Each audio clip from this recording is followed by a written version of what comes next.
Hey y'all, we're back in the truck. Just vlogging a little bit, I guess. This isn't gonna be a so much a knife video. So if that's not your jam, I'm just gonna tell you now. So we'll see you on the next one, I guess. If that's not what you're feeling. Now this is gonna be a little bit about my knife journey and my journey in life, also, I guess. As some of you know, I like to get a little philosophical sometimes. Um, but anyway, starting with the knife point though, I think it's been quite a journey for me lately. I've realized how much my taste has changed, like really drastically, just in the past like 4 to 5-ish months, I'd say. For the longest time, I had said this before, I was a modern folder guy. I was pretty much just into those. It started before I left home on my trip to go across country. My brother gave me a little pocket knife. It was called a Coast. It was just a cheapy, kind of off-brand Kershaw almost, or off-brand. I don't know. They mixed a couple different styles basically with it. I think it was like a Home Depot special or something like that. But anyway, he had it laying around. I just had my eye on it, and he's like, you can have it if you want it. I got plenty of other ones laying around. So I was like, yeah, sure, I'll snag it. So I grabbed it. And I had that on my journey for a long time, through all of our travels. Then we had an event that we went to, and somewhere along the lines, we were in the middle of the desert, and I had it clipped in. It had a really cheap little, like, thin pocket clip that just kind of, it flexed real easy. So somewhere along the lines of us walking around and stuff out in the desert, I dropped it. Popped my clip up out, and it was gone. So I was feeling naked at that point because I had gotten back into the pocket knife world, a little bit. And I think I just had my Chinese made Sarge knife at the time. So all I had was that Sarge for the longest time, and it was fine. It worked and did the job, but I missed having a modern folder, something I could clip in my pocket and grab real easy. So I pretty much went into, I think it was, I don't know, I didn't go into anywhere actually. This was bought online, different knife I'm thinking about. I saw a sale for Kershaws online, and some of my friends I had met along the road and stuff like that, they had told me that they had a Kershaw and it was a good brand. So I grabbed me a Kershaw. It was a Cryo 2, real fat one. It was a pretty thick, stocky knife. It was reasonably short, and it was really thin, which I liked. The profile of the handles and everything was really thin. It was like a 1/4 of an inch at most.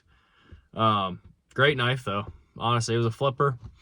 8CR MOV 12, if I'm saying that right, or MOV 1. I can't remember that steel. The cheapy steel though from China. But anyway, so I had that one for a while, and then I grabbed myself a Spyderco Tenacious, and that was my second one. And I basically went down this rabbit hole of modern knives, all the way till working up my my money into a Spyderco Paramilitary 2. That was my big first purchase, was a PM2. I saved for that for a while. It was a pretty penny. I think it was like $160 or something like that. It was a Smoky Mountain Knife Works exclusive. And I snagged that. It came in, it had the lava flow carbon fiber scales on it. It was pretty dang sweet. I'd never had such a crazy knife like that in my life, and it was unreal. I used that thing to death that whole last summer when I got it. I was pretty much using it at the campground for, beating on stuff. Like maintenance wise, I was cutting wire a lot of the time, stripping the wire and stuff like that. I used it for PVC plumbing to like score it and stuff like that. And a lot of our campground work was like bundles of wood, so I would have bundles of wood, some ash pine. So we'd take that down to customers and stuff, cut it free, and give them the bundle and all that kind of stuff. I used it camping a few times to cut some rope up for what was it? Making my bear bag, throwing it over a tree and stuff like that. That's what I use that for. So yeah, I got my full experience with the moderns.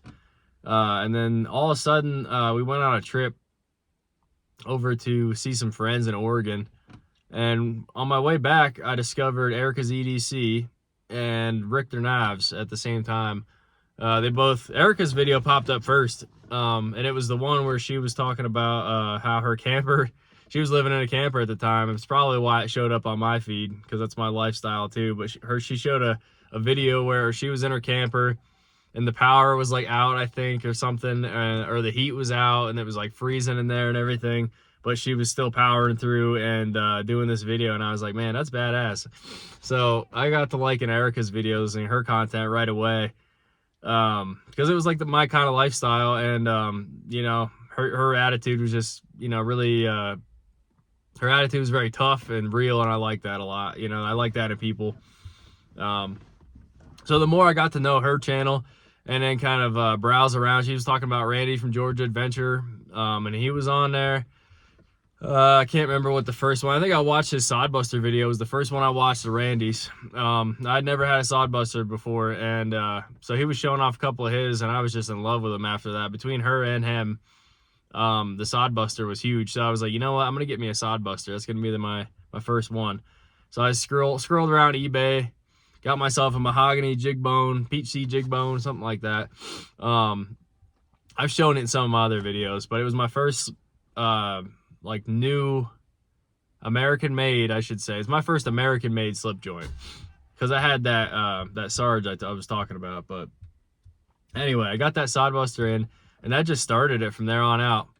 It like almost regressed me in a way, you know. It got me back to my roots.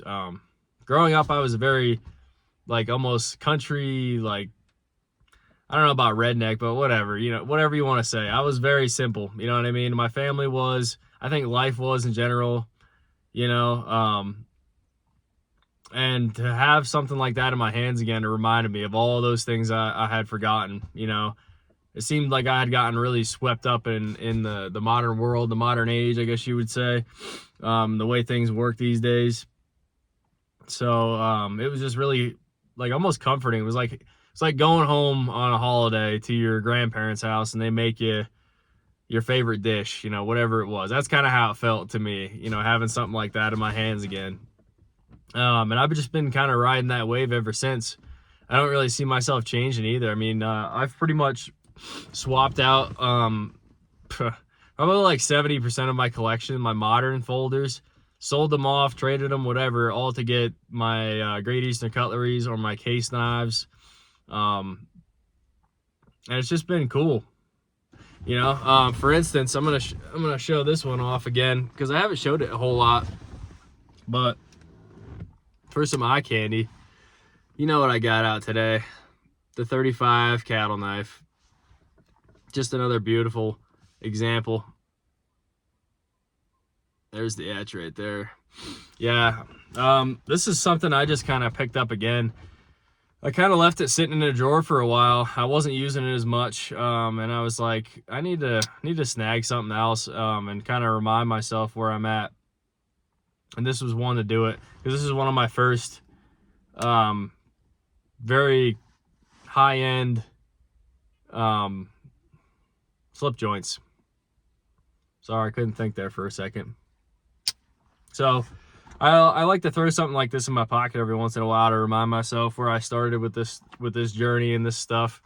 And even carrying this this is my like second, third pocket slip I ever made for a slip joint. It's still one of my favorites. It's still, you know, it has some shoddy workmanship, I guess, here and there. I didn't dye like down in there a little bit, which I could fix, you know, so you can see it right there. I didn't dye all the way down in there. This is when I first got my dye kit, and I was kind of just messing around. My first time doing some jigging and stuff on there too. But anyway, so where I'm going with this, I guess, was I don't know. I've been in like an embrace tradition, reject modernity. Modernity? I can't remember the pronunciation for that, but you know what I mean. Just kind of rejecting the modern ways, I guess, right now. Maybe everybody else is kind of riding the nostalgia wave, or if you're old enough, you're just kind of being who you are, I guess, you know what I mean? But anyway, I just wanted to kind of pop in and just kind of rant and ramble a little bit, and hopefully make some sense, I guess, to what I'm saying. Yeah, anyway, I guess that's about it, y'all. Kind of just had a train of thought going a little bit. I guess my whole, if I was to sum this up, it's that it feels like every once in a while we shed our skin like snakes do, you know, to become fresh again, or to try something else. And recently I'm enjoying this last shed. I guess it's been nice. It's been really nice to just kind of try something, or not try something, but get more into something like I used to, and just enjoy it a lot more and think about that way of life more, you know. I guess just be simple, being a simple person. There's nothing wrong with that at all. I think simplicity is better. The more and more that I've ramped up things in my life, the more I just want everything to be as simple as possible, you know. The craziness can get to your head a lot of the time, and can make your life hectic and stressful for sure. I feel that a lot of the time, honestly. You know, we have a lot going on, but you persevere. You know, you wouldn't be where you were if you didn't have your struggles in life. So that's something to remember. Anyway, y'all, I'm gonna wrap it up. I don't have much else to say that matters, at least. So anyway, I hope y'all are having a great Wednesday. Enjoy the rest of your week. I'm gonna be enjoying my time off here and do it simply, I guess. All right, y'all. I'm gonna head out. This is Doggone. See y'all later.